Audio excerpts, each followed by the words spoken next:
L'amélioration continue, ce n'est pas juste un concept à la mode dans le monde de l'entreprise, non, c'est une véritable philosophie, un vrai moteur de réussite. Dans cette analyse, on va décortiquer ensemble les 3 grands piliers qui la soutiennent. On s'est déjà tous posé la question, non? Comment des géants comme Toyota ou Amazon, par exemple, font pour rester tout en haut année après année? Est-ce que c'est de la chance, une innovation gardée secrète, ou est-ce qu'il y a autre chose, une méthode, une discipline derrière ce succès constant? La réponse est peut-être plus simple qu'on ne l'imagine. En fait, la clé n'est pas dans un grand saut spectaculaire. Elle est plutôt là, dans cette idée. Le succès qui dure, il se construit pas à pas. Il est fait de milliers de petites améliorations, structurées et constantes. C'est vraiment ça, l'essence de l'amélioration continue. On voit donc que l'amélioration continue, c'est bien plus qu'une simple technique. C'est une culture d'entreprise, une culture qui est entièrement tournée vers l'excellence et qui cherche à optimiser sans arrêt la qualité, l'efficacité et bien sûr, au final, la profitabilité. Allez, plongeons dans notre premier pilier, le PDCA. Il faut le voir un peu comme la boîte à outils de l'amélioration. C'est le mécanisme concret qui va transformer une bonne intention en une action qui soit à la fois structurée et mesurable. Et attention, ce concept n'est pas du tout nouveau. Il a vu le jour dans les années 20 avec Walter Schwartz, un vrai pionnier du contrôle qualité. Puis il a été popularisé au Japon dans les années 50 par W. Edwards Deming. C'est d'ailleurs là-bas qu'il a joué un rôle énorme dans la renaissance industrielle du pays. Bon, alors c'est quoi ce PDCA concrètement? C'est une méthode qui peut paraître simple, mais qui est redoutablement puissante. C'est une sorte de boucle d'apprentissage en 4 étapes. Elle permet de transformer les essais et les erreurs en un progrès bien organisé et en une connaissance que l'on peut partager. Décortiquons un peu ce cycle. Premièrement, planifier. On identifie un problème et on fixe un objectif clair, chiffré. Deuxièmement, do, c'est-à-dire faire. On teste la solution, mais attention, souvent à petite échelle pour commencer. Troisièmement, check ou vérifier. On analyse les données. Est-ce que ça a marché comme on voulait? Et enfin, quatrièmement, act, agir. Si ça a fonctionné, super, on l'adopte partout. Sinon, on ajuste et on recommence le cycle. C'est simple, c'est logique et c'est incroyablement efficace. Pour que ce soit plus parlant, prenons un exemple concret. Imaginons un grand constructeur automobile. Le scénario, il y a des défauts de soudure sur la chaîne de montage.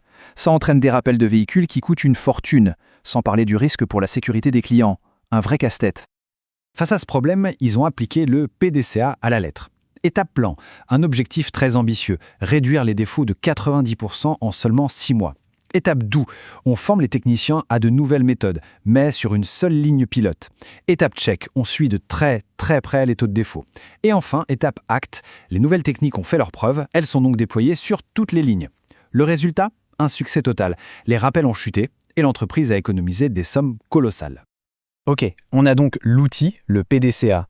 Mais un moteur, ça ne tourne pas sans carburant. Passons maintenant à la philosophie qui va alimenter tout le système. Et cette philosophie, c'est le Kaizen. Le mot Kaizen, ça vient de 2 termes japonais. Kai, qui signifie changement, et Zen, qui veut dire meilleur. Autrement dit, changer pour le mieux. C'est une philosophie qui voit l'amélioration non pas comme un grand bouleversement, mais comme un processus graduel, méthodique, qui se fait au jour le jour. Cette citation de Masaaki Imai, l'un des grands penseurs du Kaizen, résume tout parfaitement. Ce qu'il faut retenir, ce sont les mots impliquant tout le monde. Le Kaizen, ce n'est pas une directive qui tombe d'en haut. C'est une démarche qui doit venir de partout, de tout le monde.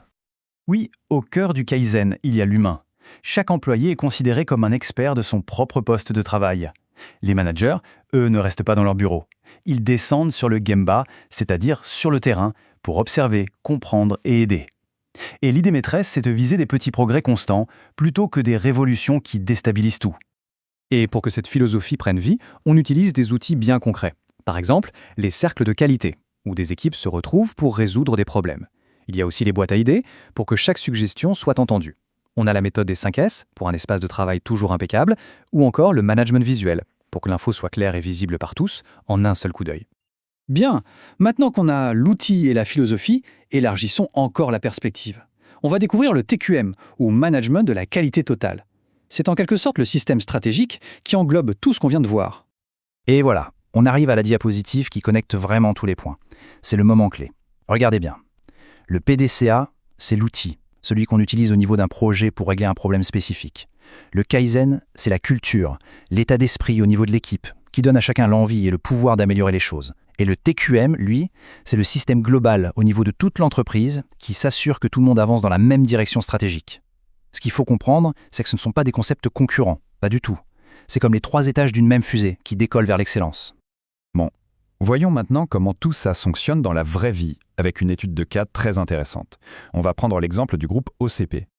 OCP, qui est un leader mondial des phosphates, a utilisé précisément cette approche intégrée pour mener une transformation à l'échelle de toute l'entreprise. L'objectif était clair, renforcer la compétitivité, la qualité et la productivité.